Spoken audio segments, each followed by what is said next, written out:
السلام علیکم، میرا نام عظمیٰ حفیظ ہے۔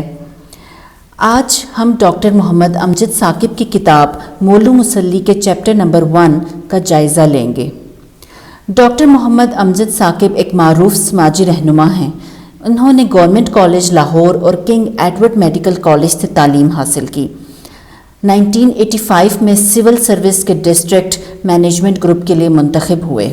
زیر نظر کتاب ان کی دردمندی اور گہرے سماجی شعور کا حاصل ہے۔ ان الفاظ میں جہاں عصر حاضر کی تصویر نظر آتی ہے، وہیں ایک نئی دنیا تعمیر کرنے کی آرزو بھی ہے۔ مولو مولا بخش کی بگڑی ہوئی شکل ہے۔ ہمارے معاشرے میں ناموں کو بگاڑ لینا کوئی نئی بات نہیں۔ کرم علی کو کرم علی، غلام محمد کو گاما یا مختار کو مکھا کہا جاتا ہے۔ اس عمل کی بنیاد محبت سے زیادہ حقارت پر ہے۔ مسلی بھی مسلم شیخ کا بگاڑ ہے۔ مختلف مذاہب کی نچلی ذاتوں سے تعلق رکھنے والے جب حلقہ بگوش اسلام ہوئے تو بھی انہیں کوئی بلند سماجی رتبہ نہ مل سکا۔ انہیں مسلم شیخ کہا جانے لگا۔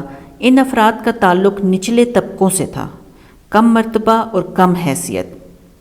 اس لیے انہیں پہچان کے لیے دیا گیا لفظ مسلم شیخ بھی بگڑ کر مسلی بن گیا۔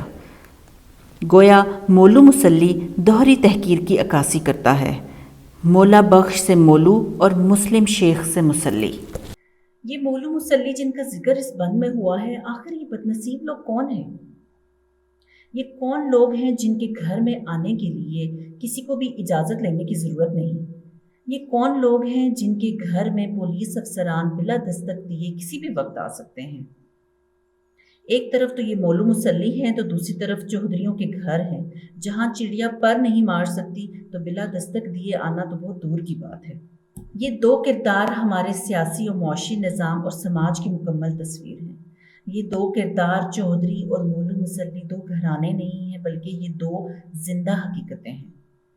یہ مولو مسلی ان چودھریوں کے گھروں میں کام کرتے ہیں تو پھر انہی کے ظلم کا نشانہ بنتے ہیں۔ یہ چودھری ان کو بازاروں میں گھسیٹتے ہیں۔ کیا کبھی آپ نے ان کی آنکھوں میں جھانک کے دیکھا ہے؟ ان کی پتھرائی ہوئی آنکھوں کا کوئی جواب نہیں۔ ان کی ماں بہن کی عزت بھی گلیوں کے خاک سے کمتر نہیں ہے۔ ان کا مقصد بھی بس حقارت اور حصول عیش کے سوا کچھ بھی نہیں۔ ان کا کوئی بچپن نہیں، نہ کوئی جوانی، نہ کوئی بڑھاپا، اور بس جسم ہے تو صرف حصول عیش کے لیے۔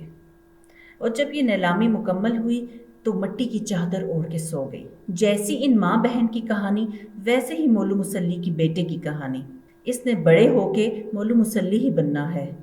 چودھری مر جائے تو بیٹا چودھری ہی بنے گا، اسی طرح مولو مسلی مر جائے تو بیٹا مولو مسلی ہی بنے گا، چودھری نہیں بن سکتا۔ اس مقام تک تو پہنچنا دور کی بات، وہ ایسا سوچ بھی نہیں سکتا۔ اس کا کام ہے تو صرف چودھریوں کی دولت کی حفاظت کرنا، اور اگر یہ دولت کوئی چرانے آ جائے تو آگے مولو مسلی کھڑا ہے، اس کا سینہ حاضر ہے بندوق کی گولیاں اتارنے کے لیے۔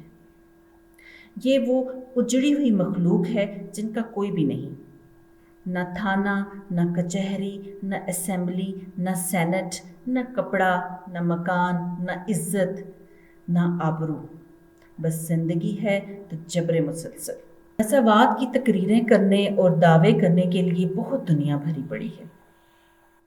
بڑے آنسو بہائے جاتے ہیں خلق خدا کی محبت کے لیے، اور یہ مولو مسلی کھڑا ہے کسی مجرم کی طرح اور سن رہا ہے کہ شاید خوشحالی، ترقی اور انصاف کی یہ جو باتیں ہو رہی ہیں اس کے بھی کام آ جائیں۔